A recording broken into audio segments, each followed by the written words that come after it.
The aim of the experiment, the content of citric acid in citrus juice, was to determine the concentration of citric acid in citrus juice. Acids must contain hydrogen, since the characteristic of an acid is that they donate H+ ions. Bases have a lone pair of electrons where they can accept an H+ ion.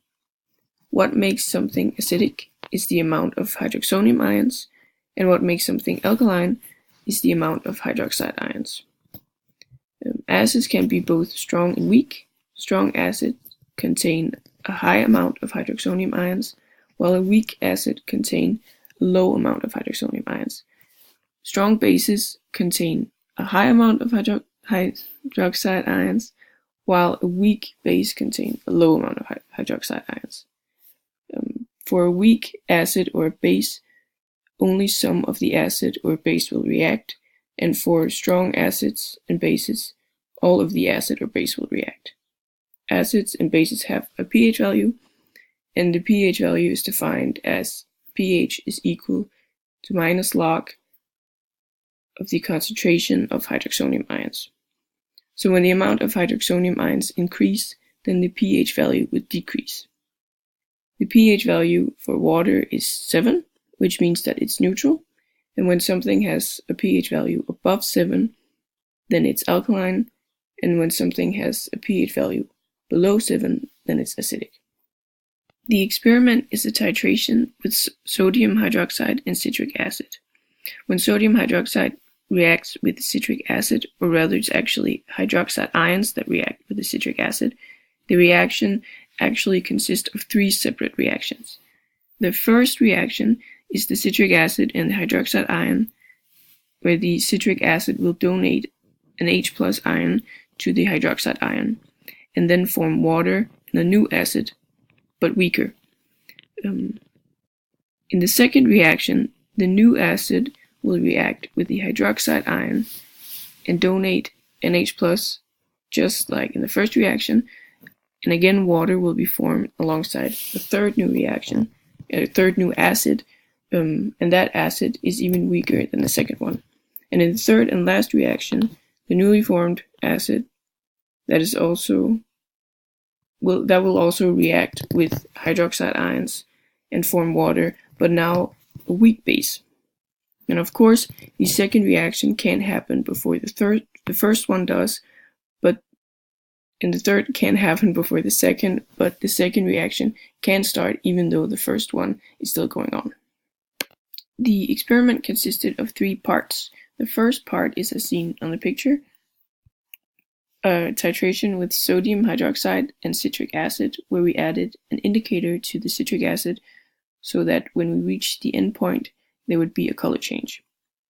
The indicator we used was phenolphthalein, and the second part was the same titration, but now instead of using an indicator, we used a pH meter.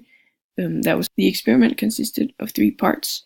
The first part is as seen on the picture, a titration with sodium hydroxide and citric acid, where we added an indicator to the citric acid so that when we reached the end point, there would be a color change.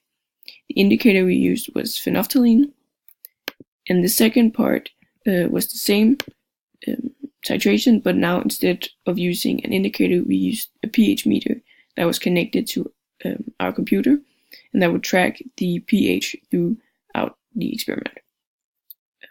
Our results would then be a titration curve. The third and last part was a titration with sodium hydroxide and now citrus juice from a lime. The lime juice was filtrated and then diluted.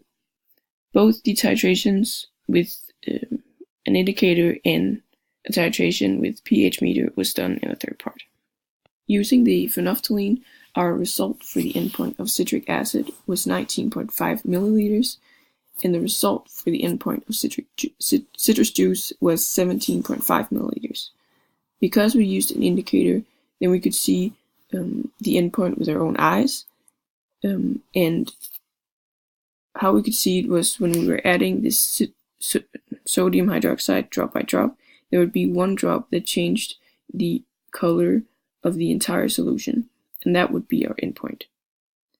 When we look at the titration curve, which is our result from the titration where we used a pH meter, we can actually see the endpoint, which are here for the citric acid, and about here for the citrus juice.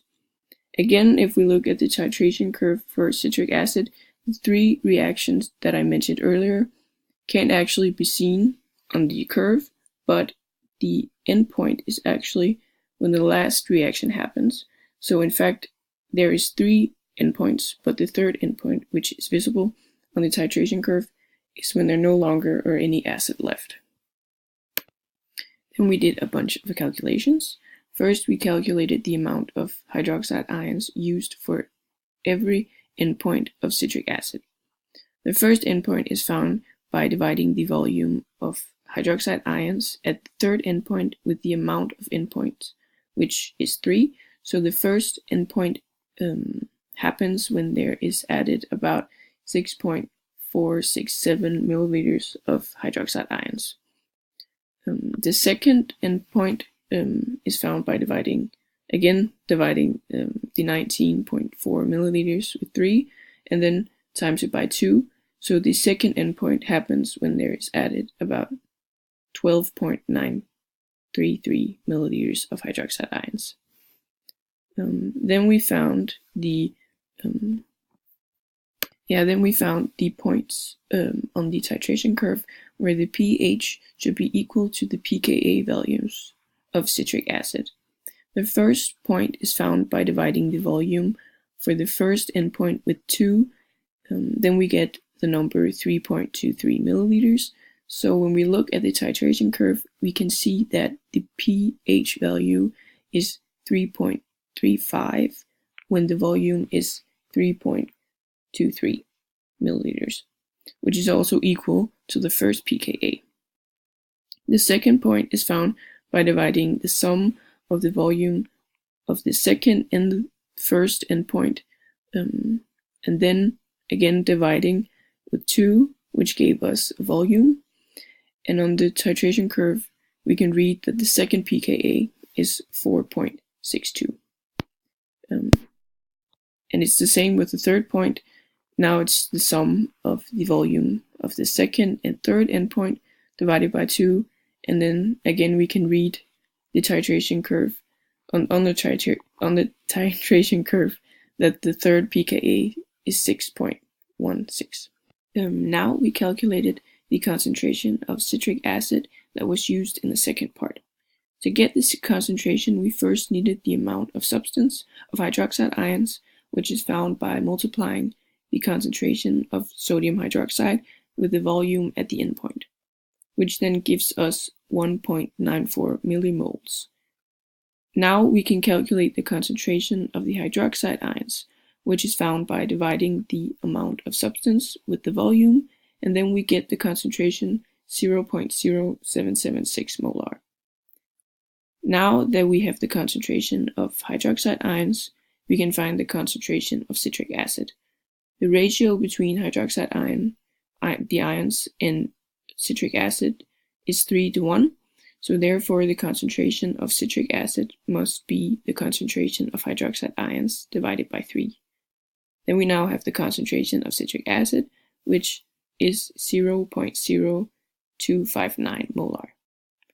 We then calculated the pH values at the endpoints, and for the first endpoint we used the formula for non-strong acids because the pKa is between 0 and 4.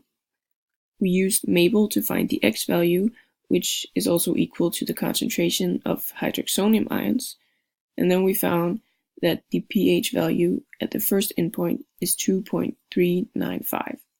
And for the second endpoint, we used the formula for weak acids because the pKa is above 4. So the pH value for the second endpoint is 3.173. Last, we calculated the concentration of citric acid in citrus juice. When we looked at the titration curve for citrus juice, the endpoint was 17 milliliters, and the concentration of hydroxide ions is 0.0 0.100 molar. First, we found this amount of substance of hydroxide ions that we used to find the amount of substance of citric acid, because the ratio between hydroxide ions and the citric acid is 3:1.